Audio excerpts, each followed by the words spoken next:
Hi everyone, in this video I will be sharing some aerial drone shots of Israel with you. If you want to use these shots in your own videos, then feel free. You don't need to ask me for permission. It would be nice if you give me a credit, but you don't have to. I will be uploading two versions of this video, this one along with my random commentary, and a longer version with music only. I will start with Tel Aviv. These kinds of videos of Tel Aviv are usually accompanied by comments about innovation, rapidly advancing tech, and how lively Tel Aviv is. This is all true. Tel Aviv is the biggest or second biggest hub of startups outside the US, and it is a very lively place. You can go out in the middle of the night, in the middle of the week, and people will be outside. No one works in Tel Aviv. They sit in cafes the whole day and party every night, and everything is so expensive. It's magical. But Tel Aviv is more than that. In many ways, it represents Israel's achievements. 110 years ago, this area was mostly covered in sand.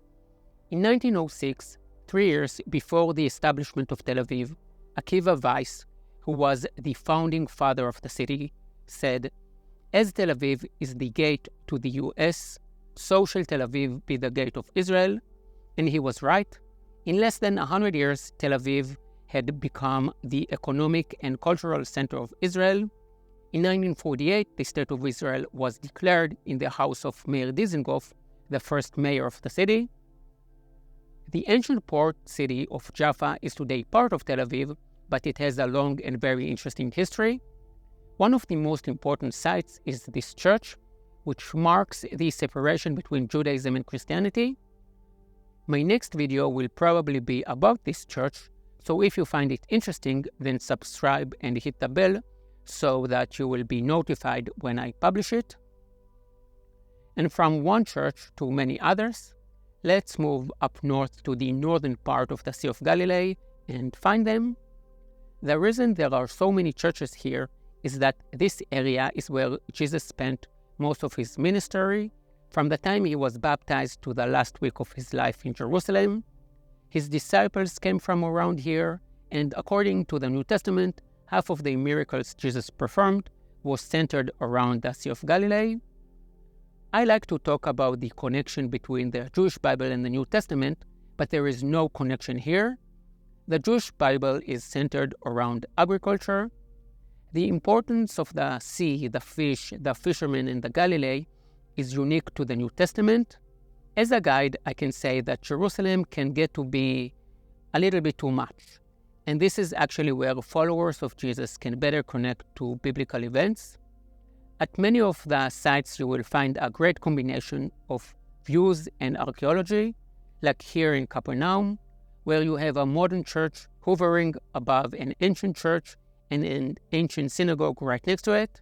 And there are many more sites, such as the Church of the Mount of Beatitudes, which is dedicated to the Sermon on the Mount, the Church of the Primacy of Peter, which is right on the water, and Bethsaida, which is the least visited of all the Christian sites of the northern part of the Sea of Galilee. One of the most iconic images of the Galilee is Mount Arbel and the view of the Sea of Galilee. There are lots of caves in the cliffs, and as you can imagine, many battles were fought around this strategic spot. King Herod was the governor of the Galilee before becoming the governor of Judea. He was appointed as a ruler in 47 BC, which was also the year he married Doris, his wife, the first of 10. Herod needed diversity. Anyway, those who opposed him rebelled and took refuge in these caves. In the Great Revolt against the Romans, the cave city on the cliffs was a Jewish stronghold against the Romans. If we turn around, we can see another battlefield. The small hill with two hilltops on the horizon is where one of the most important battles in the land of Israel took place, the Battle of the Horns of Hattin. This is where, on the 4th of July, 1187, the Muslim army of Saladin won victory over the Crusaders' army. Now, the Crusaders' era lasted for another 100 years, but from that point on, it all went downhill for the Crusaders. For the Muslims, This battle became a symbol of victory over Christianity in the West. Saddam Hussein and other Arab leaders saw themselves as successors to Saladin. From the Galilee, we continue south along the Jordan River. Most people don't know this, but the Jordan River enters the Sea of Galilee from the north and then leaves it from the south and flows all the way down to the Dead Sea. As you can see, the Jordan River is not very big. People often expect it to be as big as the Rhine or the Mississippi, but its importance doesn't lie in its size, but in its cultural significance. After all, the Mississippi is not mentioned in the Bible, but the Jordan River is. This river has huge significance both for Jews and Christians. For Jews, the crossing of the river symbolizes entry to the Promised Land, and for Christians, it is one of the sacraments and a symbol of washing sins away and being pure. 2 hours drive to the south and you are here in the Judean Desert. Israel is tiny and just too interesting. 2 hours drive and the scenery is totally different. From a tourist point of view, this is where you will find Masada and the Dead Sea. These two sites are so dominant that most visitors don't realize that the Dead Sea and Masada are only 2 chapters in a book called the Judean Desert. You can also go for great hikes in this area, although only in winter. And if you have a guide and are interested in history, ask him to take you to Qumran. It may not be as impressive as Masada, but it was inside the caves of the cliffs in this area that the Dead Sea Scrolls were found. They are considered to be the most important archaeological finding in Israel. About 900 scrolls were discovered.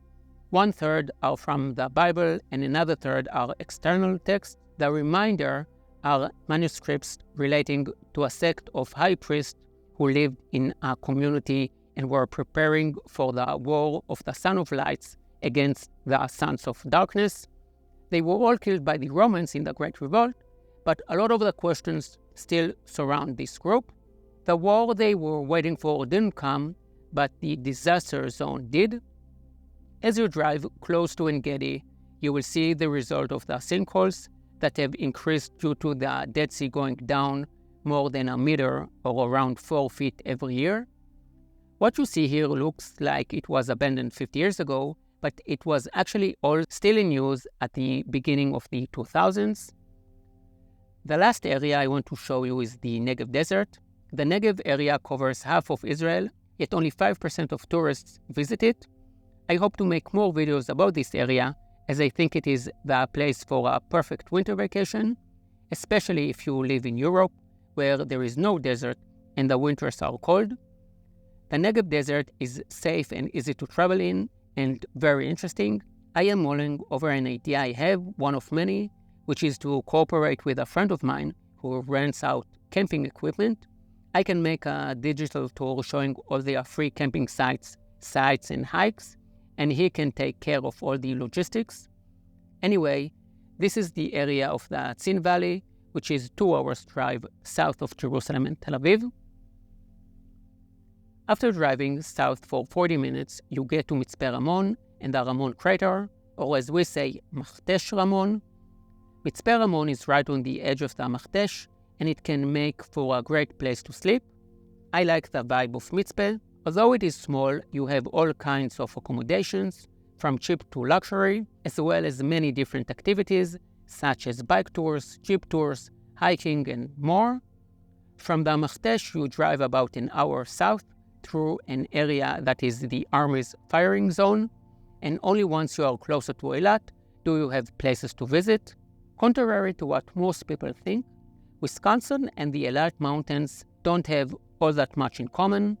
Wisconsin is a state in the US, and the Eilat Mountains are mountains that are composed of some very ancient, colorful rocks. Timna Park is the most well-known park here, but there are plenty of hikes to do in this area.